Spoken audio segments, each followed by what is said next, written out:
But the reinforcement of how hearing a baseball game in particular on the radio is awesome. Yeah. And I think that SNY is great. I love Yes and K and O'Neill and Coney and those guys.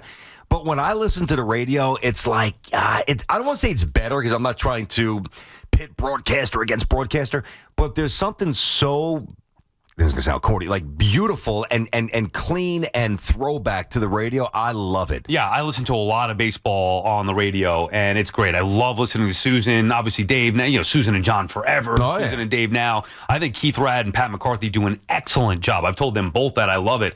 And I think that there's probably a part of Keith, while he's excited to be on that call, a historic call, there's probably a part of him. We've talked about this when I had him on that day, 4th of July, ahead of the Subway Series, where, you don't want to, step on Howie's toes. You almost feel like, hey, Howie, you're the Met historian. I'll have my moments in the future. Let Howie get that big moment. You feel uncomfortable having that moment, but he rose to the occasion, did a tremendous job. It was a good call. Hey, listen, sometimes the 23-year-old kid's got to take the shot with 2 seconds to go in the game. It's not always going to be Patrick Ewing from 15 feet at age 32. It is what it is. And it was a great call. Now, this does make me think of one call that there was definitely some jealousy involved with. Okay, should be fun. And it ended up... Now, we have the long version of this, I hope. Oh, I love this At stuff. the very end of it, you'll remember this one well. Is this Murph? No. Oh. This is Sterling and his partner prior to... Well, Charlie Steiner? Yes. Okay.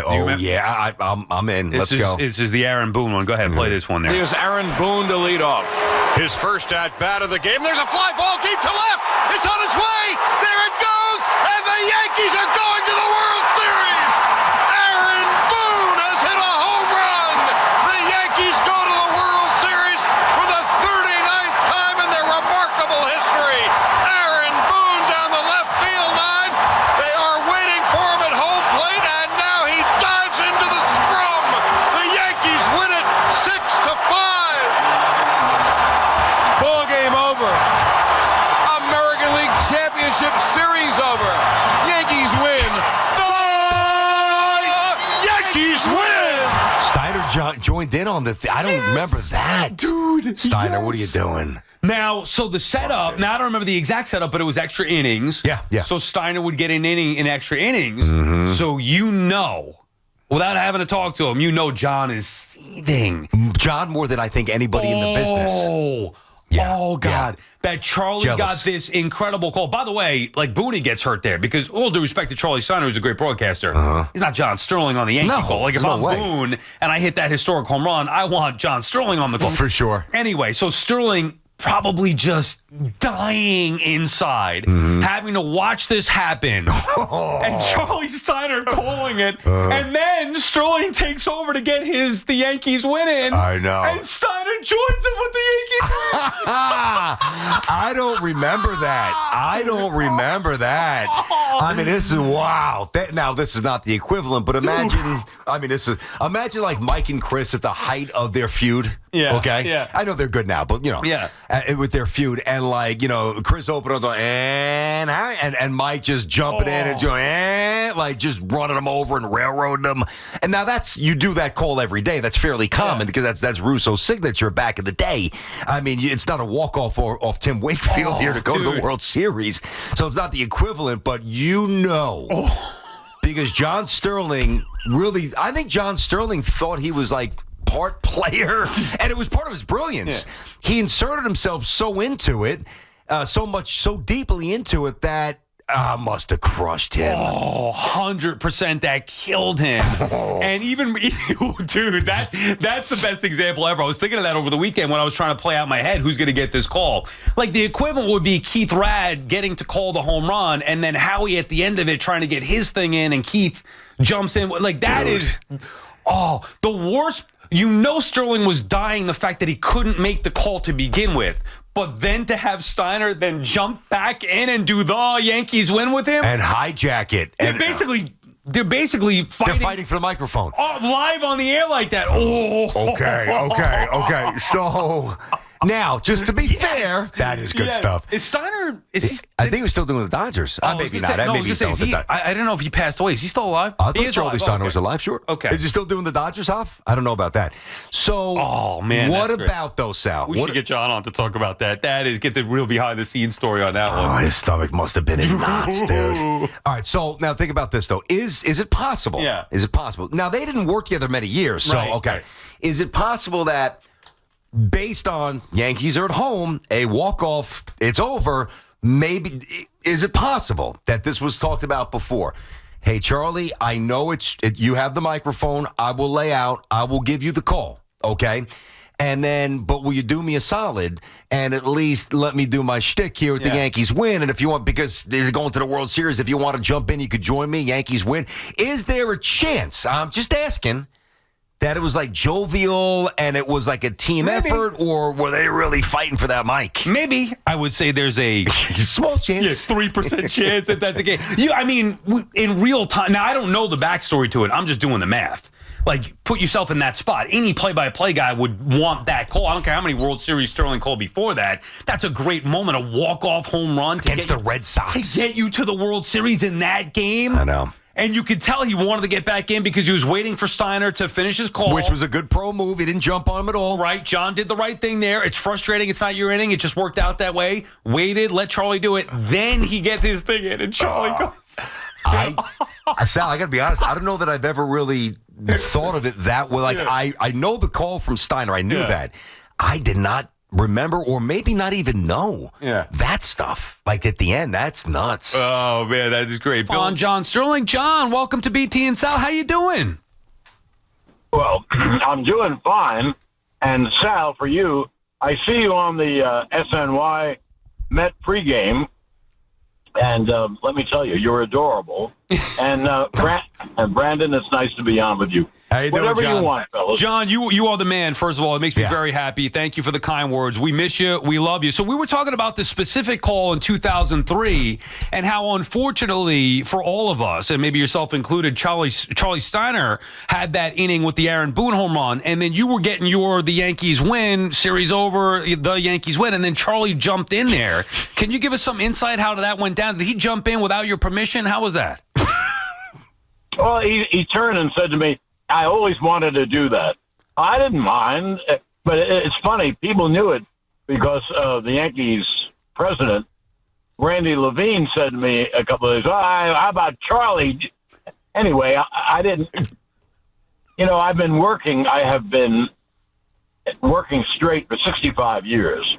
And so I've done a lot of good things, done bad things, and I'm sorry I didn't have the Boone home run.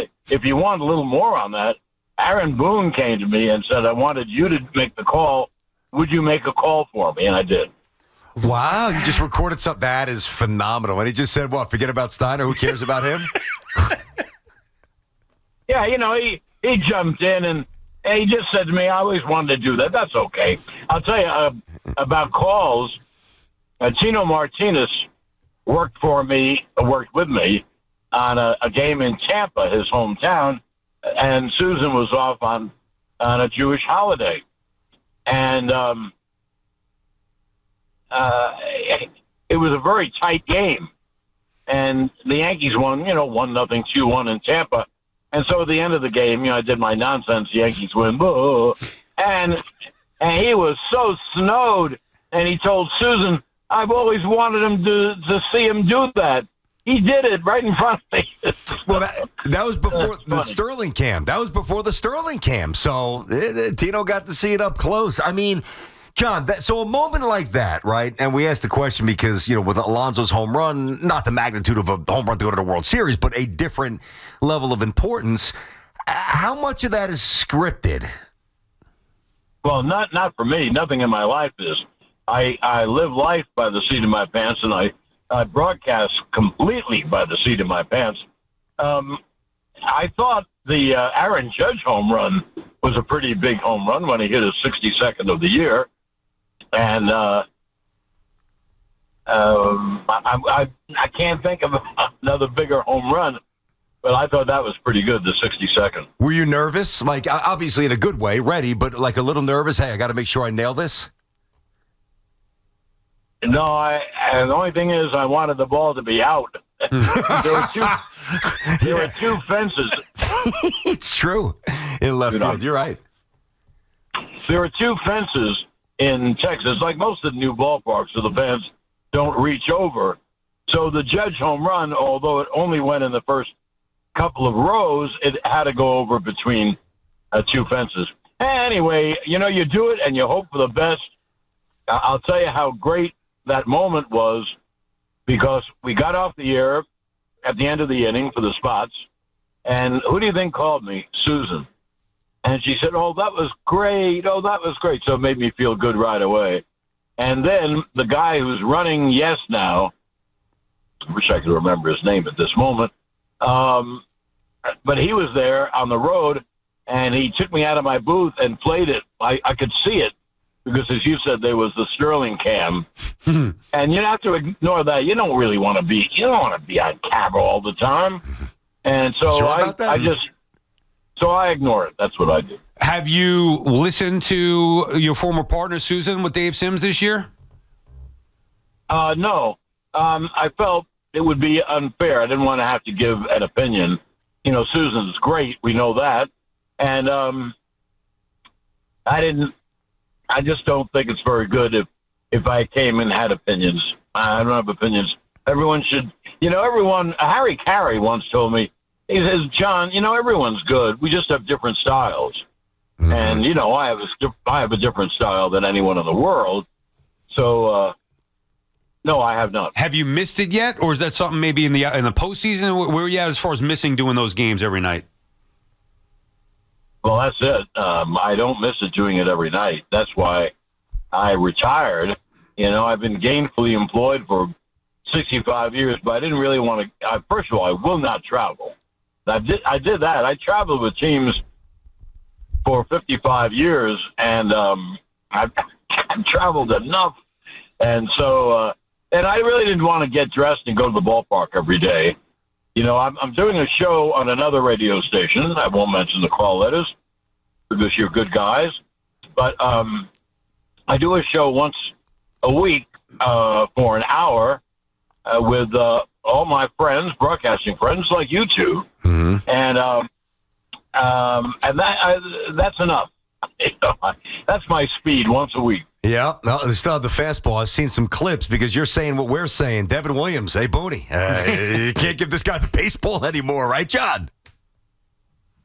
Yeah, that happens. And what I would do with Devin Williams is not pitch him. And I said that on the air the other day. If the time to get him right is, in these 8-1 kind of games, either way, when it doesn't really matter. For sure. But anyway, they put a Cash and David Stearns both put very good bullpens together, and they both needed them. And you know why they need them?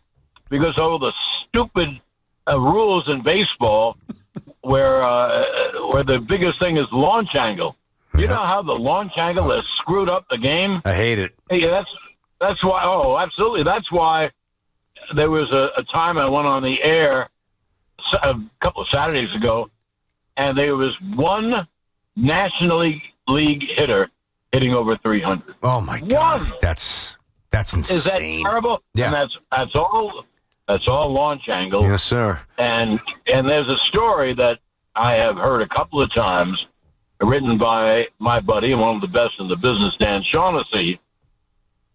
And apparently in spring training, a young Red Soxer came out of the cage and talked to Jim Ed Rice. And Jim Rice was giving him a couple of pointers, blah, blah, blah, on this or that. And one of the analytic pointy heads came over. The nerds, the geeks. We got you, John. The Same nerds, language. right. He came over to Rice and he said, please don't talk to him anymore. And Wow. Rice said, Wow. Why? He said, we're teaching something different.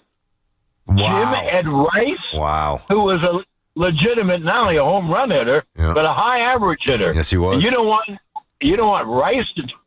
Anyway, how ridiculous, right? It's idiotic, John. It's the game is very different. Doesn't mean there's not many elements that we don't love. We do. And it's John Sterling, of course, with us. I wanted to get some answers on the Steiner stuff. BT and Sound on the Fan. I've got one more for you. And, listen, back in 2000, the Yankees stumbled through September. They won the World Series. So you never really know, but you've seen enough World Series teams to know when you kind of have one or you don't. Do you think that this team could look like a World Series champion by the time they need to? It's possible if Stanton, who's hitting better than he's ever hit, if he lays off the pitch that's low outside, no telling what he'll do. And I figure Judge will jump back. Yeah, the Yankees have a lot of home run power. What they need is very good pitching because I think they have a good enough bullpen, I think. I think the Mets can go to the World Series. They have a terrific team. Mm-hmm. Now, you could say, well, why haven't they hit? Yeah, I'm sorry. That I don't know. But the top 6 hitters in the Mets lineup are terrific. And then the young kids, even though they're not terrific hitters yet, they all do one thing. They can hit it out, all 4 of them. So I'd say the Mets have a better chance than the Yanks of going to the World Series. But first of all, one thing you have to find out, who are they going to play? They're going to win. Yeah, really? Who are they going to play? Well, of course, they don't know. No one knows until it happens. But, that's the guess. A couple of years ago, Arizona came into the stadium late in the year, and I got to see people I didn't know. Brandon Tierney and Kevin Ginkle and Zach Thomas and all these guys, and I really loved the way they played. And the Yankees weren't going anywhere, and Arizona was fighting every night for a game, and they eventually made the playoffs.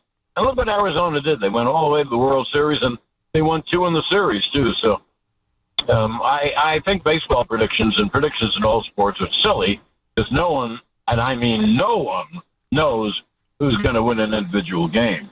And you can have Joe Torre on, and he would. That's why, as they say, that's why they play the games. Yeah, and as someone once said, you can't predict baseball, John, right? I heard that. And I told Susan, too. John, you're the man. We miss you. Love Best you. of luck with everything. Thank you so much for your time today. We appreciate it. Great to hear your voice. We miss you. My pleasure. I'll keep listening. Thank you. There Thanks, you go, John. So we cleared it up a little bit there. He was okay with he was the pretty gracious. He gave you the honest answer about the Charlie Steiner thing. This is going back over 20 years. If that's the real version.